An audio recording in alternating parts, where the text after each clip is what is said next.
Welcome back to the ADHD Parenting Podcast. We're re-releasing this episode because the message is too important to get buried. If you're parenting a child with ADHD, there's a lot of noise out there right now, especially on social media, telling you to soften, step back, and avoid conflict. But the research tells us a very different story. In this episode, we break down what it really means to step into your parental authority and why doing that with warmth and structure can actually reduce anxiety, improve behavior, and strengthen your relationship with your child. If things feel chaotic at home or like your child's running the show, this conversation will give you a clear, evidence-based path forward. Welcome to the ADHD Parenting Podcast with Mike McLeod of GrowNOW ADHD and Ryan Wexelblatt of ADHD Dude. Learn about parenting kids with ADHD from a licensed clinical social worker and speech-language pathologist who specializes in ADHD. No fluffy parenting advice, only practical information that will equip you to help your child with ADHD effectively. I have to tell you that this episode is very timely for me because it just so happens that yesterday I did office hours for the membership site, and I found myself 2 or 3 times during, that 45 minutes or an hour, however long it was, saying to parents, what I'm hearing is that you're not being authoritative enough and that you need to step into your parental authority more. And in some cases that looked like speaking in a firmer voice sometimes. Sometimes it meant, having more structure, scaffolding, and boundaries at home. And we're going to get into all this, but I just wanted to mention to you that this is just really timely for me because I just went through this like 3 times yesterday. So I think, Mike, a good place to start would be, why don't you start talking a little bit about what the research tells us on parenting styles, because I think a lot of people still don't know this, and there's decades of research to support this. So why don't we start there? Yeah, this is exactly why I'm so excited to talk about this on this episode, because this whole concept of parental authority, when parents first hear about it, they tend to get scared. And, it's very black and white thinking that parents think they need to be a drill sergeant, yelling, angry, all of those things, when actually parental authority is the exact opposite.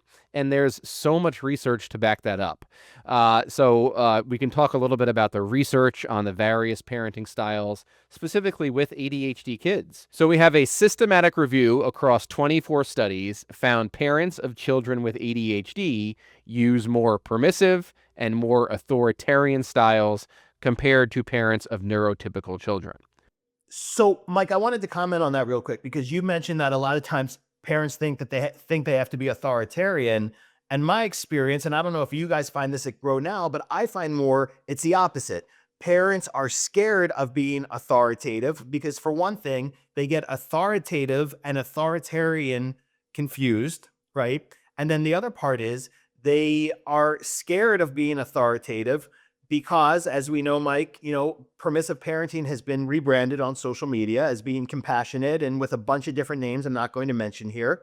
There's some of the most popular parenting influencers in the neurodiverse parenting space, we'll call it, encourage permissive parenting, again, under the guise of being compassionate and, nervous system regulating, whatever that is supposed to mean. I'm not even sure. So what we're talking about is the parents here who tend to go on one extreme or the other. That is much more common in families of kids with ADHD. And I think, Mike, if we even take it a step further, and I'm only going to speak for myself here, and I want to hear, your experience, but I often find, Mike, that sometimes, a lot of times what I hear is fathers try to be more authoritarian, which we know is not helpful. And then, often, not that they try, but necessarily, mothers tend to be more permissive, or sometimes they feel that they have to be more permissive to counteract the father being more authoritarian. I don't know if that's what you guys find as well. Oh, absolutely. Yeah. In terms of the intake calls and parents reaching out to learn more about, our services through GrowNOW, 99% of the time, it's the mom. It's very rare for one of the dads to reach out to learn about the services and be proactive in their parenting.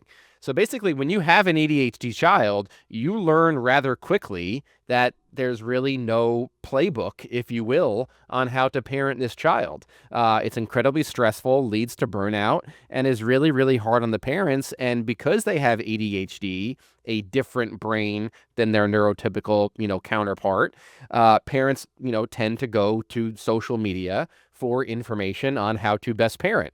And they get absolutely inundated with parenting information because now more than ever, basically every parent's algorithm is just constant messages on how to be a perfect parent. And what type of social media information does best? Short form, feel good videos that are very fast, very quick, and leave you feeling good. And the best way to do that is to share permissive, low demand things that are all very feel good in terms of like connection seeking and lowering demands and all that kind of stuff. Things that make you feel good, that make you feel like parenting is easier, but we know in the long run are not helpful. And we know this based on research, not based on social media algorithms. So here from this systematic review that we're breaking down here, we found that authoritative parenting is consistently linked with lower ADHD symptom severity, the inattention, hyperactivity, impulsivity, and lower anxiety in kids. So this is a full-on systematic review of 24 different studies showing a lower symptom severity and lower anxiety. That should be absolute music to parents' ears, hearing that all of these issues, especially impulsivity and anxiety, are decreased when their parent is comfortable enough to consistently be in their parental authority. So, Mike, I think for a minute we should break down for people who don't know what authoritative means. Okay. So, authoritative parenting means warmth combined with structure, scaffolding, limits, boundaries. So, the way I frame it, I say authoritative parenting is high empathy with high expectations. Okay. And what research tells us, and this goes back to the 1960s, that it is the most effective parenting style to raise kids with good mental health outcomes for all kids. Forget about ADHD for a minute, okay? So what Mike just said about the fact that it's been shown to lower ADHD symptoms like inattention, impulsivity, and lower anxiety, I think that says that when kids feel contained, when they feel emotionally safe because they know parents or caregivers are leading them, that helps lower anxiety and that helps with some of these ADHD symptoms, okay? When kids don't feel contained, when they feel like they don't know who is in charge or the parent is trying to partner with them, that's when they tend to have higher anxiety and tend to show more of these, typical ADHD symptoms. So just keep that in mind. So just wanted to mention to everybody, if you would like to see the research from this, the head clinicians, the head researcher's last name is QIU. So if you look up, QIU systematic review, ADHD, you should be able to find it online if you'd like to see the study. Exactly. And in terms of these different parenting styles, just to break it down so parents understand. So there's permissive parenting, and the best sentence to understand permissive parenting is basically when you overindulge the child to avoid conflict. There's no better sentence to sum up permissive parenting than that. Giving the kid what they want to keep them calm, to keep them quiet, giving them whatever it is in the moment that they're screaming about, crying about, being disrespectful about. You're doing whatever you can to avoid conflict because you as the parent are not comfortable in conflict. You're worried about the relationship breaking down. You're worried about increasing the child's anxiety, or you're not comfortable seeing your child be temporarily discomforted. There's a lot of various things there that may cause you to overindulge the child to avoid conflict.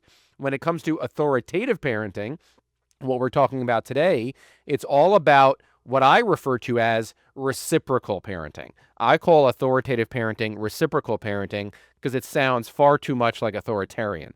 Authoritative parenting is when you solve problems together with the child. You're not stepping in and saving them from discomfort. you're walking together and you're asking questions to help them figure it out. So you're not keeping them away from failure, saving them from getting in trouble at school the next day, or, stepping in and solving problems for them. You're working with them to solve them, but you're asking questions for them to do it themselves, which builds executive functions and independent skills. So when the parent sets clear rules and expectations, open communication, and natural consequences, that's authoritative. Not yelling, not screaming, none of that authoritarian stuff that's parent-driven and strict. Authoritative is true 50-50. Okay. So last thing we wanted to mention, we also found out that permissive parenting is associated with higher risk of ADHD symptoms and weaker self-regulation. And that was found in a study. The lead researcher for that was, the last name I think is pronounced Setyaneza, and that's a 2022 study. So that, I think, Mike, is no surprise that, the permissive parenting style, is shown to, kids exhibit, weaker self-regulation. And Mike, I have to say, when I read this, it brings me back to when I was working at a school as a school social worker for students with behavior challenges. And, one of the things I can tell you is that we typically found was that the students diagnosed with ADHD, when they came to the school, they were there because their school district felt that they couldn't provide for them. So the school district was paying for them to be there. And I have to say, and I'm not saying this is a judgment, but what we typically found was that those kids with ADHD who had much weaker self-regulation, to the extent it was so disruptive in school that they couldn't stay in their home school, what we often found connected to this was very permissive parenting, with those students. So just wanted to put that out there. Exactly. And that's incredibly important for parents to hear. And, there's a lot of studies that talk about nature versus nurture. And, Dr. Russell Barkley describes it as parents are not engineers. They don't engineer the child and build them up like clay or like Legos. They're shepherds. They shepherd the kids in to various experiences in life. And one of the most important things that kids learn from parents is reciprocity of relationships, where if you are kind to someone, you're respectful to someone, you think about them, you take their perspective, you do things for them, we can't allow a child to grow up learning that relationships work where you can treat someone very poorly and still get what you want from them. You can't constantly be overindulged to avoid conflict. And this is why limits and boundaries and, rules and, not overindulging the child to avoid conflict is so healthy for the brain, especially the time-blind, impulsive, ADHD brain that struggles with self-regulation skills. Yes, it's harder because your child's going to complain more, cry more, scream more. There may be more property damage. There, may be other issues. But these limits and boundaries set them up for long-term success, because that's the goal of parenting, is for your child to live a better life than you did before them. And the best way to do that, research-based, is authoritative parenting. So to summarize all this, what we want you to take away is that kids with ADHD, while they often tend to get less structure at home or more permissiveness, or the opposite end, a more authoritarian home where there's more harshness, both worsen outcomes for kids with ADHD. And what we know is that authoritative parenting, so that warmth, clear limits, scaffolding, is correlated with better behavior and emotional adjustment. And you know what? You might see things online saying, well, that's not neurodiverse affirming, or that doesn't work with my child's nervous system. This is research data. So this is one of the times that we're going to ask you to please look at listen to the research data here and make parenting decisions based on research data, not just your emotions. Okay. Obviously, parenting is a very emotional experience for anybody. But when we're thinking about the bigger picture here and what we want for our kids long term, make decisions based on research data like this. So all right, so Mike, let's move on and talk about why we know that authoritative parenting, works best.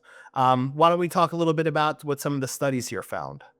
Sure. So we have another study here by QIU, which talks about why authoritative works best. It's really that warmth and consistency reduces ADHD symptoms and anxiety. So to me, the number one word that sticks out there is the consistency. That is one of the best things is, Ryan in his parenting course talks a lot about affective calmness and remaining calm in the face of stress. That is one of the best ways for an ADHD child to learn self-regulation. They're never going to learn it through your words, through your lectures, through your monologues, you telling them to calm down, you telling them to stop and think and process or take deep breaths or any of this co-regulation stuff you hear about. They're going to learn by watching you, which is real co-regulation, which is modeling. You modeling how to stay calm in the face of stress. So if your child is screaming at you, cursing at you, demanding things, and you stay cool, calm, and collected, and you don't use excess words, and you hold your boundary, and you are consistent, that is what models self-regulation skills, and that's how they transfer on to the child. Mike, I want to tell you a quick story about that. I haven't thought about it in years, but you just talking about that just brought this up. When I first started doing, my middle school guys group, I have always had a teacher fill out a form so I can get an understanding of what the kids look like, with their peers in school. And I remember this one kid who was coming for this first time. The teacher put, he tends to be emotionally reactive with, his peers in school and so on. And tends to, not blow up, but like make a big deal out of things that aren't a big deal and so on. And it was interesting because the first time he came to the group, his father dropped him off and his father couldn't find like the building, and he finally finds it and he's like, like not screaming, but like cursing under his breath. And like, you could just see how incredibly irritated he was. And you know what, Mike, I saw that and I was like, no wonder why this kid is like this in school, because this is what's modeled for him at home. So yeah, so it made sense why he acted this way, because affective calmness was not modeled at home. So that's why what Mike said is so important, that we have to, teach by doing, not just from having talks or, all these lovely ideas about co-regulation, which is all fine. But at the end of the day, it's what you model at home that is the most important. Okay, so moving on, the other thing that was found in a study by a researcher, his last name is Stevens, in 2019, is that the authoritative parenting style predicts fewer internalizing symptoms. Internalizing symptoms such as anxiety and depression means that you feel more anxious or depressed inside, basically. So what we know is that an authoritative parenting approach reduces those, while a permissive or authoritarian predicts more. So that's basically just reiterates what we said before, that, using an authoritative parenting style helps with, better mental health outcomes. And that's been known for generations now, to my knowledge. So yeah. Yeah. And just like I said earlier, this should really be music to parents' ears, because, one of the most difficult things that you can deal with as a parent is when your child is internalizing. They become very anxious, they withdraw, they're in their room all the time, they're not answering your questions, they're not sitting down with the family at dinner, maybe there's school refusal, and it's a really just negative, toxic relationship. And what you tend to see with these ADHD permissive parents is they describe it as they're constantly walking on eggshells around their child. And that's a very nice way or trendy way of saying, my child runs the home. My child creates the emotional tone of the home, and everything we do is walking on eggshells to make sure there's not a bigger blow up.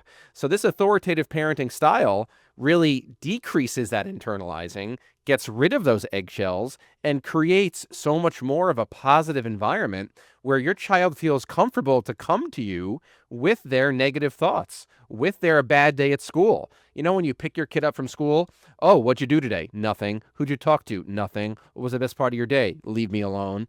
All of that stuff. That's so much less likely to happen with authoritative parenting, because you are this authoritative, loving, strong figure in their lives, and they know they can come to you for help because you are the strong leader, not the person who bends over backwards to keep them from constantly freaking out. So one thing I wanted to mention about what Mike said was, on a weekly basis, pretty much, I get an email from a parent saying, basically what Mike said, that, our child's behavior controls whole house, we tiptoe around them.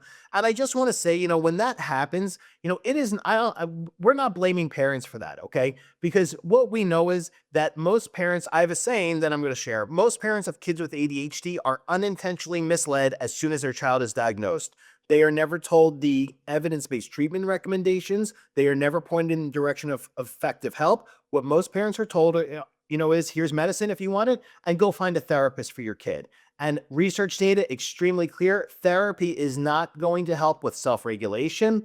Therapy is not going to help your child be more cooperative. It's not going to help with oppositional behavior. It's not going to help with them provoking their siblings, any of those things, okay? But still, and people have a really hard time believing this, but most clinicians, pediatricians, school counselors, psychologists, they don't know the ADHD treatment recommendations, which is why, with the best of intentions, they constantly refer families to play therapy or some kind of talk therapy, even though the research data, again, is very clear that it's not helpful. All right. So when parents reach out to us and they say things like, we tiptoe around, our kid, it's not because they're doing this intentionally. It's because they haven't received effective help, and that's not their fault. I always believe that parents are doing the best they can at any given moment with the information and resources available to them. So, just keep that in mind. So before we, finish up with some actionable steps, I think it's important, Mike, that we do address, because every day, Mike, I feel like this is more pervasive on social media about how the permissive parenting style has been rebranded. And I just want to share this with you real quick, and then you can get into this. I saw a post yesterday, Mike, on social media. I'm not going to say who it was from. It was from, a parenting person.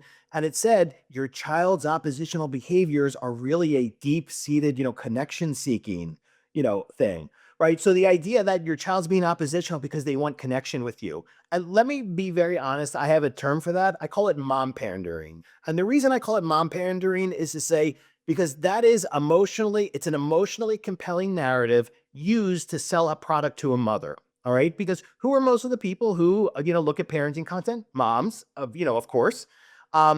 And when something like that is put out saying, yeah, your kid's oppositional behaviors are because they want deeper connection with you, the intention with that is to make, a parent feel needed, and it's to get to them emotionally, because as we know in marketing, emotions sell things, not logic. Okay. But the thing is with that, there is no validity to that whatsoever. There is no evidence that that oppositional behavior has anything to do with connection seeking. What does oppositional behavior have to do with? It could be with anxiety. It could be with flexibility, which is one of the core executive function skills. It could be a need for control, which is common with kids who have had some kind of early childhood trauma, or adverse childhood experiences. And it could be novelty seeking behavior because they like that, seeing an emotional reaction from being oppositional. So those are the reasons for oppositional behavior, or a combination of those. It's not because there's some deep-seated need for connection, So I just wanted to mention that because I saw it yesterday. But Mike, let's talk more about the risks with this, permissive parenting, because I think that's really important for people to hear. So I read recently that the vast majority of people out there now get their information from social media. So people are getting their information from Twitter, Instagram, TikTok, Facebook, as compared to newspapers or the actual news. So the algorithm has a lot more power over your brain, your mindset, your thoughts, your beliefs than most people realize. And we all know that parenting advice, this concept of the perfect parent and constant parenting advice being thrown at you via the algorithm is a reality for far too many parents. So social media reframing permissive parenting as gentle, compassionate, or child-led. The risk here is that permissive parenting leaves rules fuzzy, which can make ADHD kids more anxious because they thrive under structure. They crave predictable structure. So permissive parenting kind of gives the child the ability to be the parent themselves, which doesn't feel good as a kid. Acting like in the moment, it may seem like they're constantly on the quest for control, but that lack of predictable structure really does not help, and it causes, a further rift in relationship between parent and child. And the research shows permissive parenting is linked to more anxiety and poorer self-regulation, especially problematic for kids with ADHD who already struggle with emotional control, because that's what it's all about. ADHD is not attention deficit, it's self-regulation deficit. So avoiding conflict may feel compassionate in the moment because that's, what the algorithm's teaching you, or that's what feels good. But avoiding conflict can increase chaos and emotional dysregulation over time.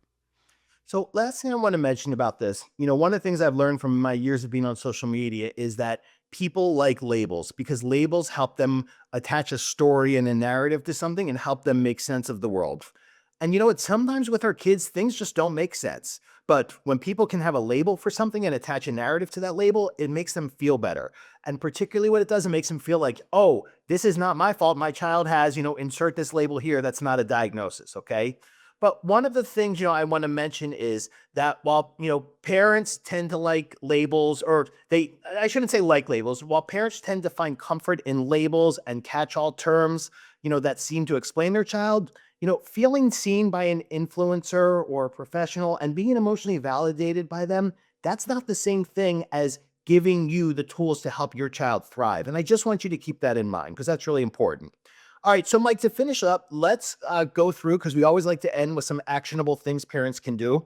Let's give some practical examples of what it looks like to step into your parental authority. Absolutely. So remember, authoritative is reciprocal, 50-50, being clear, calm, and collected as that authoritative leadership parent, which make kids feel safe. So one of the easiest things to do is to always make sure that the rules are very clear, because remember, their brains crave structure, and make the explanations very clear as well, using as little language as possible. So saying something as simple as, "We do homework after snack, so you can relax before dinner." And then remember, we also want to stay warm and consistent. So you can say something like, "I get that you're frustrated about chores. We still need to finish them before screen time." And another thing I want to mention is that kids with ADHD tend to thrive when there's predictability. And sometimes what I see parents do with the best of intentions is they give their kids choices about everything. Because again, they feel like, I want my child to feel heard. I want them to feel seen. I want them to feel like, that they have a say in everything. And that is that is done with love, obviously. But for a lot of kids with ADHD, that is not helpful because it's putting too much on them. It stresses them out. So one of the things we can do is have a level of predictability when they know things are going to happen. And of course, things change sometimes, but the more we can front load with them by telling them what to expect, before going into a situation, or what the day is going to look like, having a routine as much as possible, helping prepare them for transitions, those things are very helpful. And remember, part of that isn't about asking your child to do things, it's telling them what's going to happen. So it's not saying, do you want to go to this new activity? It's, you're going to this new activity on Friday. And Mike, one other thing I want to mention about this is one of the kids who used to come to my school year programs and my camp, he would always get anxious before things. And, I said to his mother one time, I said, I noticed that, or no, I said to her, sorry, I said, does Ben ever give you a hard time when he has to come to, to guys group or to camp? And she said, he doesn't. And here's why, because I never gave him an option his whole life. So he doesn't know to ask, because if I would have given him the option, he would have said no to any single thing I ever suggested. So I took the choice out of the picture for him. And you know what? Today, as a young adult, he is much better off because of that. And he is thriving because he learned how to navigate the world. He learned how to deal with temporary discomfort. And because there is a predictability in knowing I'm not going to be able to avoid things that are going to be temporarily uncomfortable. So my point is, his mom did a tremendous service for him by not, giving him a choice in these things and having a predictability about what was expected of him. That is really such a great story because, what I find is that the vast majority of parents who are currently permissive really fell into this permissive trap. They became permissive unintentionally. They never had the intentions to overindulge their child to avoid conflict or become a permissive parent. It happens unintentionally because it is such a difficult time to be a parent. And one thing you can kind of do right now to kind of determine your level of parenting and, sort of where you fall on the spectrum of permissive and authoritative is kind of figure out how emotionally affected are you by your child's complaining.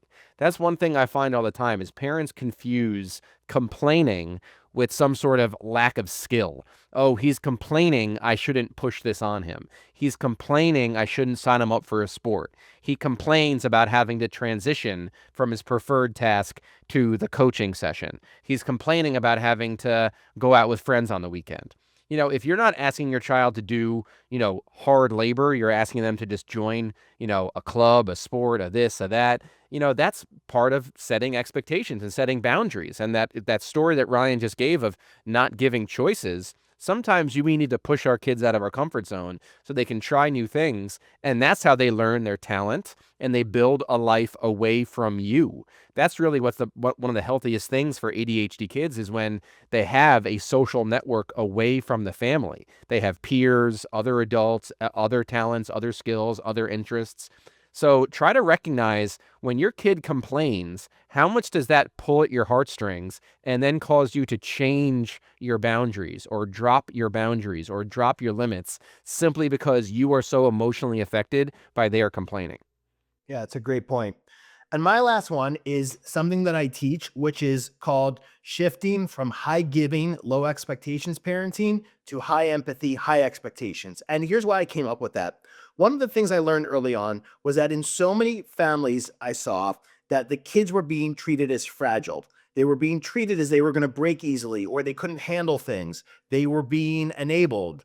Meaning that the parents were doing things for them that they were completely capable of doing themselves for the reason Mike said, because they would complain or they would act helpless, or they would start making self-defeating comments. And what over time, what this led to was what I call this high giving, low expectations parenting, where kids are just given everything, phone, screen time, internet, whatever it is, and nothing was asked of them in return, except for maybe grades. Okay. And one of the things that I saw consistently was these kids who acted really immature and entitled at home, but didn't act that way outside of the home. And what I came to realize was they were acting this way at home because there was no expectations of them and they weren't made to feel useful. They were treated as a much younger child and it was not helpful to them. And it made them, not feel like they had something to contribute to the family and they were owed everything.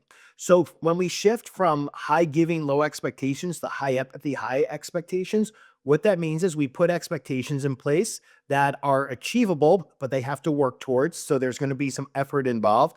Okay. And we do that with empathy and understanding that when we place expectation on kids, that it could be hard for them at first, but we meet that with empathy and with encouragement, because the way kids develop self-confidence is through recognizing their abilities within themselves, not from somebody else telling them how wonderful they are. So high empathy with high expectations helps kids feel useful. It makes them a contributing member of the family.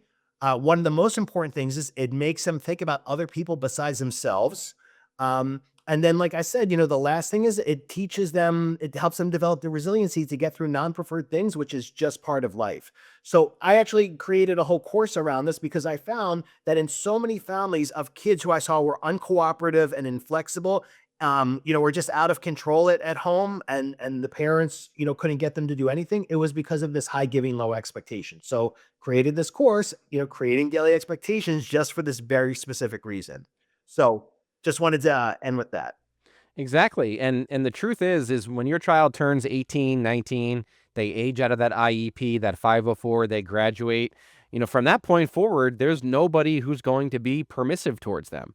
The expectations, whether it's college, career, work, peers, relationships, there's going to be expectations placed on them to follow, or, follow the rules, be a part of a society, be a community, and treat others with respect and be able to take others' perspectives into account and understand that all relationships are 50-50 and they're going to have to do for others if they expect others to do for them. So, all of the permissiveness really backfires over time because at the end of the day, this is a society and it is a community. We want your child to be successful. So, ADHD parenting, a lot of what you're seeing on your algorithms, social media, a lot of parenting instincts, really gets thrown out the window when your child has this neurodiverse brain of ADHD with their negative attention seeking, time blindness, and lack of self-regulation and ability to self-soothe. And that is why parent training is the number one recommendation. All of the counseling, talk therapy, CBT, all of those things are not there in terms of the research and the evidence to back it up to show real world progress in improvement in skills and an improvement of quality of life. And this is exactly what the ADHD Dude and GrowNOW program is based on, is clear and direct parent training on what works best for ADHD kids to improve their quality of life. Behavioral parent training programs are evidence-based and teach these authoritative parenting skills systematically. And what the research tells us, especially the research of PAIVA, P-A-I-V-A from 2024, behavioral parent training, when teaches these skills systematically, reduces both ADHD and oppositional behaviors. Because when you as the parent start following evidence-based treatment recommendations, and you gain comfort stepping into your parental authority, and you feel comfortable doing hard things, your child will then feel comfortable doing hard things and doing things that don't give them instant gratification. And that's what life's all about, is learning to delay gratification and persevere, improve that frustration tolerance, and improve quality of life. Last thing I want to say, I can imagine that this episode might be a little difficult for some people to hear because, I think a lot of parents feel like, well, I need to be more authoritative, or, I just don't know how to, or I'm scared to because I don't want to damage, our relationship. What I want to end with is this. I promise you that 20 years from now, your child is not going to be sitting in a therapist's office saying, my mom was so mean, she made me put my clothes away in my dresser. Or they're not going to be saying, my parents never listened to me, and they made me go to things that were a little uncomfortable at first. You're not going to damage them. You're not going to hurt your relationship by stepping into your parental authority. If anything, you're going to improve it. I promise you. In fact, it's actually quite the opposite. Here at GrowNOW, we have a young adult independence program, a college success program. We work with a lot of young adults who are struggling to find a job, make friends, keep friends. And if anything, what I find is the permissive parents that now have this sort of failure to launch young adult, when the parents are permissive from birth to 18, birth to 19, the kids gain more resentment towards the parents of why didn't you hold me accountable? Why didn't you set those limits? And you really tend to see a real negative experience there. The parents who do feel comfortable stepping into their parental authority and expect something from their child and build that true 50-50 relationship. And let's be honest, it's never going to be truly 50-50. You'll always do more for your kid than they'll do for you, but it makes them feel good to know they play a role in the family and they do things as well. So when you feel comfortable doing those things, every single time I've seen it, it vastly improves the relationship. All right, everyone. So that's it for today. If you have a question you would like us to answer in an upcoming episode, you can submit your question to the ADHD Parenting Podcast at gmail.com. Make sure to include your child's age. Make sure to include their medication regimen if they're on meds, or if they're not. We do need to know that. Please keep your questions somewhat concise. Sometimes people like to send us 50 questions at once, which we can't answer. And the last thing we ask is that in exchange for answering your question, we ask if you could please just leave, a nice short review on Apple Podcast for us. We would really appreciate that. And just send a screenshot with that along with your question. We'll be happy to answer in a future episode. So thank you for listening. We really appreciate your time, and we will talk to you soon. Thank you. Take care. Thanks for listening. To learn more about Mike's practice, GrowNOW ADHD, please visit his website, GrowNOWADHD.com. To learn about the services Ryan provides, please visit ADHDdude.com. You can find Mike on Instagram at GrowNOWADHD and Ryan on the ADHD Dude YouTube channel. We'd love to hear your feedback or questions, so feel free to contact us at the ADHD Parenting Podcast at gmail.com. The ADHD Parenting Podcast and content posted by GrowNOW ADHD or ADHD Dude are presented solely for general information and educational purposes. Our goal is to provide valuable insights and knowledge, not to replace professional services. Mike and Ryan cannot provide clinical consultation or free advice through social media or other forms of communication. The information on this podcast is not a substitute for professional advice. If you or your child have any medical or mental health concerns, please consult your healthcare professionals.